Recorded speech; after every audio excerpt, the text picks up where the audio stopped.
Back to my channel. So ಎಲ್ಲರೂ ಹೇಗಿದ್ದೀರಾ? ನಾನು ಕೂಡ ಚೆನ್ನಾಗಿದ್ದೀನಿ. ನೀವೆಲ್ಲರೂ ಚೆನ್ನಾಗಿದ್ದೀರಾ ಅಂತ ಭಾವಿಸ್ತಾ ಇವತ್ತಿನ ವಿಡಿಯೋ ಸ್ಟಾರ್ಟ್ ಮಾಡ್ತಾ ಇದ್ದೀನಿ. ಇವತ್ತು ಏನು ಮಾಡ್ತಾ ಇದ್ದೀನಿ ಅಂದರೆ ಕಡಲೆಕಾಳು ಬಟಾಣಿಯಿಂದ ಒಳ್ಳೆ ಸೂಪರ್ ಆಗಿರೋ ಗ್ರೇವಿ ಮಾಡ್ತಾ ಇದ್ದೀನಿ.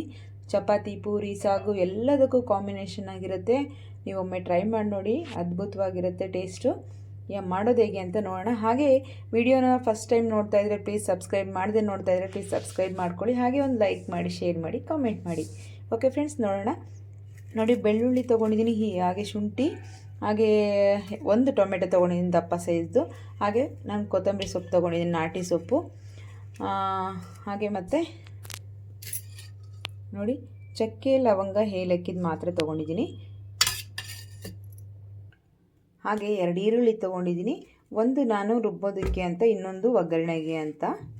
ಹಾಗೆ ಒಂದು ಅರ್ಧ ಚಿಪ್ಪಷ್ಟು ತೆಂಗಿನಕಾಯಿ ತುರಿ ತೊಗೊಂಡಿದ್ದೀನಿ. ನಿಮಗೆ ಎಷ್ಟು ಕ್ವಾಂಟಿಟಿಯಲ್ಲಿ ಮಾಡ್ತಾಯಿದ್ದೀರೋ ಅದಕ್ಕೆ ನೋಡಿ ತೊಗೊಳ್ಳಿ. ಈಗ ಇಷ್ಟು ಮಸಾಲೆನ ನಾವು ಫಸ್ಟ್ ರುಬ್ಕೊಂಬರೋಣ. ಫಸ್ಟು ಮಸಾಲೆ ರುಬ್ಕೊಂಡ ಮೇಲೇ ಆಮೇಲೆ ಕೆಲಸ ಇದ್ರದ್ದು. ಸೊ ಇವಾಗ ರುಬ್ಕೊಂಡು ಬರ್ತೀನಿ. ಕುಕ್ಕರ್ ಇಟ್ಕೊಂಡಿದ್ದೀನಿ. ಹಾಗೆ ಸ್ವಲ್ಪ ಆಯಿಲ್ನ ಸೇರಿಸಿದ್ದೀನಿ. ಸ್ವಲ್ಪ ಬಿಸಿ ಆಗಲಿ. ಈಗ ಬಿಸಿ ಆಗಿದೆ. ಸ್ವಲ್ಪ ಸಾಸಿವೆ ಹಾಕ್ಕೊಳ್ಳೋಣ. ಹಾಗೆ ಒಂದು 4 ಎಸಳು ಕರಿಬೇವು,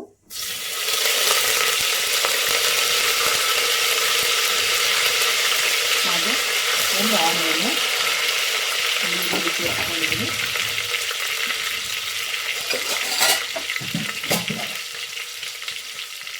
ಸ್ವಲ್ಪ ಮಿಕ್ಸ್ ಮಾಡ್ಕೊಳ್ಳೋಣ.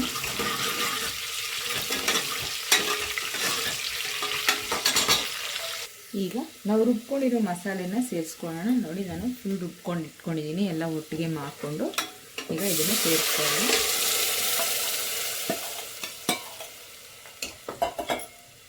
ಇದನ್ನು ಕೂಡ ನೀಟಾಗಿ ಸ್ವಲ್ಪ ಹಸಿ ವಾಸನೆ ಹೋಗೋವರೆಗೂ ಸ್ವಲ್ಪ ಫ್ರೈ ಮಾಡ್ಕೊಳ್ಳಿ. ಈಗ ರೆಡ್ ಚಿಲ್ಲಿ ಪೌಡರ್ ಸೇರಿಸ್ತಾ ಇದ್ದೀನಿ. ನಿಮಗೆ ಖಾರಕ್ಕೆ ಎಷ್ಟು ಬೇಕೋ ಅಷ್ಟು ನೋಡಿ ಸೇರಿಸಿ. ಇಲ್ಲಿ ಒಂದು ದೊಡ್ಡ ಸೈಜು ಸ್ಪೂನಲ್ಲಿ 1 ಸ್ಪೂನಷ್ಟು, ಒಂದು ಸ್ವಲ್ಪ ಜಾಸ್ತಿ ಸೇರಿಸಿದ್ದೀನಿ, 1/4 ಸ್ಪೂನಷ್ಟು.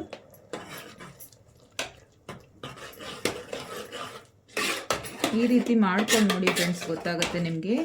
ಹಬ್ಬಗಳಲ್ಲಿ ನಮ್ಮ ಸೈಡಲ್ಲಿದ್ರೆ, ನಮ್ಮ ತವ್ರ ಮನೆ ಸೈಡೆಲ್ಲ ಈ ತೋಟದ ಪೂಜೆ ಅದೆಲ್ಲ ಮಾಡುವಾಗ ಇದೊಂದು ಪಲ್ಯ ಇದ್ದೇ ಇರುತ್ತೆ.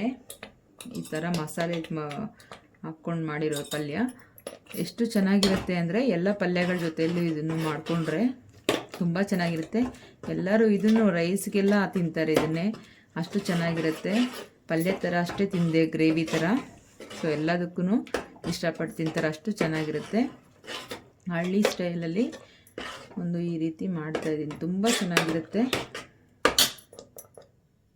ನೋಡಿ, ನಾನಿಲ್ಲಿ ಬಟಾಣಿ ಹಾಗೆ ಕಡಲೆಕಾಳು ನೆನೆಸಿ ತೊಗೊಂಡಿದ್ದೀನಿ. ಈ ರೀತಿ ತೊಗೊಳ್ಳಿ, ತುಂಬ ಚೆನ್ನಾಗಿರುತ್ತೆ. ಸ್ವಲ್ಪ ಜಾಸ್ತಿನೇ ಹಾಕ್ಕೊಳ್ಳಿ. ತುಂಬ ಜನಕ್ಕೆ ಬೇಕು ಅಂದರೆ ಜಾಸ್ತಿ ಹಾಕ್ಕೊಳ್ಳಿ, ಇಲ್ಲ ಕಮ್ಮಿ ಮೆಂಬರ್ಸ್ಗೆ ಬೇಕು ಅಂದರೆ ನೀವು ಕಮ್ಮಿ ಕ್ವಾಂಟಿಟಿಯಲ್ಲಿ ಹಾಕ್ಕೊಳ್ಳಿ. ತುಂಬ ಚೆನ್ನಾಗಿರುತ್ತೆ ಇದು. ನೋಡಿ, ಈ ರೀತಿ ಚೆನ್ನಾಗಿ ನೆಂದಿರಬೇಕು. ನೈಟ್ ನೆನೆಸಿ, ಇಲ್ಲ ಬೆಳಗ್ಗೆ ಮಾಡ್ಕೊಳ್ಳಿ, ಇಲ್ಲ ಬೆಳಗ್ಗೆ ನೆನೆಸಿ ನೀವು ಸಂಜೆ ಮಾಡ್ಕೊಳ್ಳಿ. ನಾನಿಲ್ಲಿ ಒಂದು 3-4 ಅವರ್ಸು ನೆನೆಸಿದ್ದೀನಿ. ಬೆಳಗ್ಗೆ ಅಷ್ಟೊತ್ತಿಗೆ ನೆನೆಸಿದ್ದೆ, ಸೊ ಅವಾಗ ಚೆನ್ನಾಗಿ ನೆಂದಿದೆ. ಹಾಗೆ ನೋಡಿ, ಒಂದು 4-5 ಬದನೆಕಾಯಿ ಇದು ಈ ರೀತಿ ದೊಡ್ಡ ದೊಡ್ಡ ಪೀಸಸ್ ಆಗಿ ಕಟ್ ಮಾಡಿ ಇಟ್ಕೋಬೇಕು, ನೀರಲ್ಲಿ ಹಾಕಿ, ಇಲ್ಲಾಂದರೆ ಬ್ಲ್ಯಾಕ್ ಆಗಿಬಿಡತ್ತೆ. ಹಾಗೆ ನೋಡಿ, ಪೊಟ್ಯಾಟೊ ಒಂದು ದೊಡ್ಡ ಸೈಜಲ್ಲಿ 2 ತೊಗೊಂಡಿದ್ದೀನಿ, ಕಟ್ ಮಾಡ್ಕೊಂಡಿದ್ದೀನಿ ಈ ರೀತಿ. ಇದನ್ನು ಕೂಡ ನೀರಲ್ಲಿ ಹಾಕಿ ಇಟ್ಕೊಂಡಿದ್ದೀನಿ. ಇಲ್ಲಿ ಮಸಾಲೆ ನೀಟಾಗಿ ಕುದೀತಾ ಇದೆ. ನೋಡಿ, ಸ್ವಲ್ಪ ಸ್ವಲ್ಪ ಆಯಿಲ್ ಇಟ್ಕೊಳ್ತಾ ಇದೆ.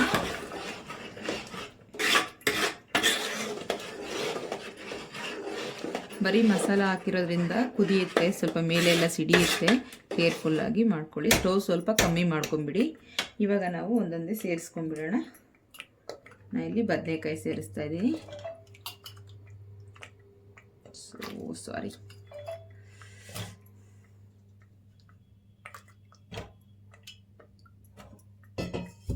ಬದನೆಕಾಯಿ ಆಮೇಲೆ ಸೇರಿಸೋಣ ಅಂದ್ಕೊಂಡೆ, ಸೊ ಹಾಕ್ಬಿಟ್ಟೆ. ಹಾಗೆ ಪೊಟ್ಯಾಟೊ,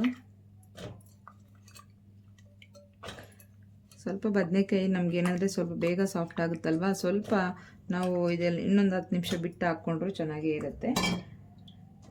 ಹಾಗೆ ನೆನೆಸಿರೋ ಕಡಲೆಕಾಳು ಇದು ಕೂಡ ಸೇರಿಸ್ಕೊಳ್ಳೋಣ.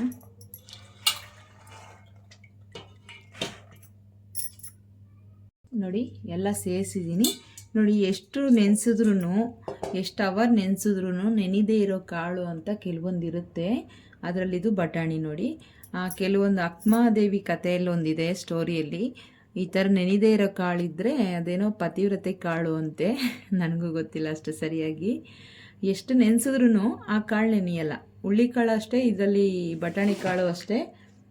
ನಾವು ತುಂಬ ಸಮಯ 2 ದಿನ ನೆನೆಸಿದ್ರು 3 ದಿನ ನೆನೆಸಿದ್ರು ಕೂಡ ಕೆಲವೊಂದು ಕಾಳು ನೆನೆಯೋದೇ ಇಲ್ಲ. ಸೊ ಆ ಥರ ಇರೋ ಕಾಳು ಅದು ಪತಿವ್ರತೆ ಕಾಳು ಅಂತ ಏನೋ ಹೇಳ್ತಾರೆ. ಸೊ ನನಗೂ ಅಷ್ಟು ಐಡಿಯಾ ಇಲ್ಲ. ಚಿಕ್ಕ ವಯಸ್ಸಲ್ಲಿ ಕೇಳಿದ್ದೆ ಆ ಕತೆ, ಅಕ್ಮಾದೇವಿ ಕತೆ. ಸೊ ಅದರಲ್ಲಿ ಹೇಳಿರೋ ಕತೆ ಅದು. ಸೊ ಈಗ ನೆನಪು ಬಂತು, ಅದಕ್ಕೆ ನಿಮ್ಮ ಹತ್ರ ಶೇರ್ ಮಾಡ್ತಾಯಿದ್ದೀನಿ ನೋಡಿ. ನಿಮ್ಗೆ ಯಾರಿಗಾದ್ರು ಗೊತ್ತಿದ್ದರೆ ಆ ಕತೆ ಸ್ಟೋರಿ ಸ್ವಲ್ಪ ಕಮೆಂಟಲ್ಲಿ ತಿಳಿಸಿ. ಈಗ ಎಲ್ಲ ಮಿಕ್ಸ್ ಮಾಡ್ಕೊಳ್ಳೋಣ.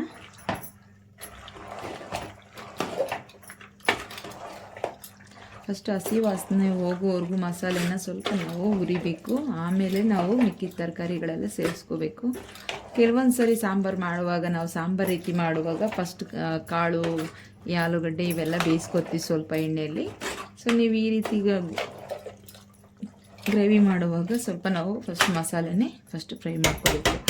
ಇವಾಗ ಇದಕ್ಕೆ ಬೇಯೋದಕ್ಕೆ ಎಷ್ಟು ಬೇಕು ನೀರು ಅಷ್ಟನ್ನು ಮಾತ್ರ ಸೇರಿಸ್ಕೊಳ್ಳೋಣ. ನಾನು ಹಾಗೆ ಮಿಕ್ಸಿ ತೊಳೆದಿದ್ದು ನೀರು ಹಾಗೆ ಎಲ್ಲ ಮಿಕ್ಸ್ ಮಾಡಿ ತೊಗೊಂಡಿದ್ದೀನಿ.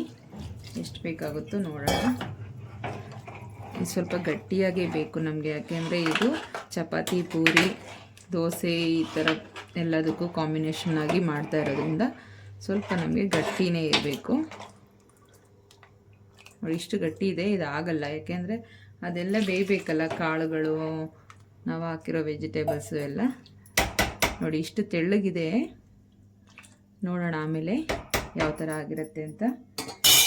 ಸೊ ಈಗ ಇನ್ನೊಂದು ಸೇರಿಸ್ಬೇಕಲ್ಲ ನಾವು, ಸಾಲ್ಟು. ಸೊ ನಾನು ಸಾಲ್ಟನ್ನು ಸೇರಿಸ್ತಾ ಇದ್ದೀನಿ.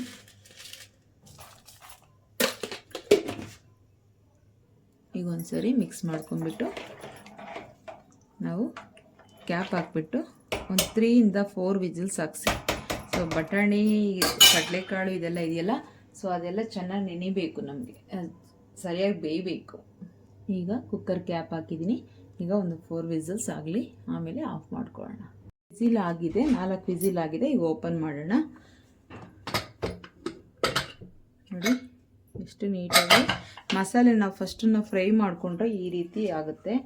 ಮಸಾಲೆ ಫಸ್ಟೇ ಫ್ರೈ ಮಾಡಿಲ್ಲ ಅಂದರೆ ನೀವು ಅದು ಈ ರೀತಿ ಬರೋದಿಲ್ಲ. ನೋಡಿ ಇದು ಇನ್ನೂ ಗಟ್ಟಿ ಆಗುತ್ತೆ ಸ್ವಲ್ಪ ತಣ್ಣಗಾದ ತಕ್ಷಣ. ಇವಾಗ ನಾನು ದೋಸೆ ಮಾಡಿದ್ದೀನಿ, ದೋಸೆಗೆ ಸರ್ವ್ ಮಾಡ್ಕೊಂಡು ನೋಡೋಣ. ನೋಡಿ ಈಗ ನಾವು ಪ್ಲೇಟ್ಗೆ ಸರ್ವ್ ಮಾಡ್ಕೊಂಡಿದ್ದೀನಿ ದೋಸೆ ಜೊತೆಯಲ್ಲಿ. ನೋಡಿ ತಿಂದು ಟೇಸ್ಟ್ ಮಾಡಿ ನೋಡೋಣ ಹೇಗಾಗಿದೆ ಅಂತ. ತುಂಬ ಚೆನ್ನಾಗಿರುತ್ತೆ, ಈ ರೀತಿ ಮಾಡ್ಕೊಳ್ಳಿ. ಇನ್ನೂ ಸ್ವಲ್ಪ ಗಟ್ಟಿ ಆಗಬೇಕಿದು, ಇನ್ನೊಂದು ಸ್ವಲ್ಪ ತಣ್ಣಗಾದ್ರೆ ಇನ್ನೂ ಫುಲ್ ಗಟ್ಟಿ ಆಗುತ್ತೆ. ಮಸಾಲೆ ಸಾಂಬಾರೆಲ್ಲ ಹಾಗೆಯೇ ಕಾಳೆಲ್ಲ ಹಾಕಿ ಬೇಯಿಸಿರ್ತೀವಲ್ಲ, ಸ್ವಲ್ಪ ತಾದ್ಮೇಲೆ ಫುಲ್ ತಣ್ಣಗಾಗುತ್ತೆ, ಆಮೇಲೆ ಅದು ಸ್ವಲ್ಪ ಗಟ್ಟಿ ಬಂದುಬಿಡುತ್ತೆ.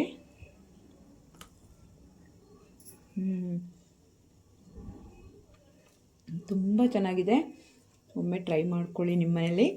ಹಾಗೆ ನಾನು ಮಧ್ಯಾಹ್ನ ಮಾಡಿದ ಸಾಂಬಾರಿಗೆ ದೋಸೆ ಕಾಂಬಿನೇಷನ್ ತೋರಿಸ್ದೆ. ಹಾಗೆ ನೋಡಿ ಸಂಜೆಗೆಲ್ಲ ಎಷ್ಟು ಗಟ್ಟಿಯಾಗಿದೆ. ಚಪಾತಿ ಮಾಡಿದ್ದೀನಿ ನಾನು ಸಂಜೆ ಅದಕ್ಕೆ ಅಂತಲೇ. ಸೊ ತುಂಬ ಚೆನ್ನಾಗಾಗಿದೆ. ಇಷ್ಟು ಥಿಕ್ನೆಸ್ ಇರಬೇಕು, ತುಂಬ ಚೆನ್ನಾಗಿ ಬರುತ್ತೆ. ಹಾಗೆ ಟೇಸ್ಟ್ ಕೂಡ ತುಂಬ ಚೆನ್ನಾಗಿರುತ್ತೆ. ನೀವು ಕೂಡ ಟ್ರೈ ಮಾಡ್ಕೊಳ್ಳಿ ಫ್ರೆಂಡ್ಸ್. ಓಕೆ, ಈ ವಿಡಿಯೋ ನಿಮಗೆಲ್ಲರಿಗೂ ಇಷ್ಟ ಆಗಿದೆ ಅಂದ್ಕೊತೀನಿ. Thank you for watching. Next ವಿಡಿಯೋದಲ್ಲಿ ಸಿಗೋಣ.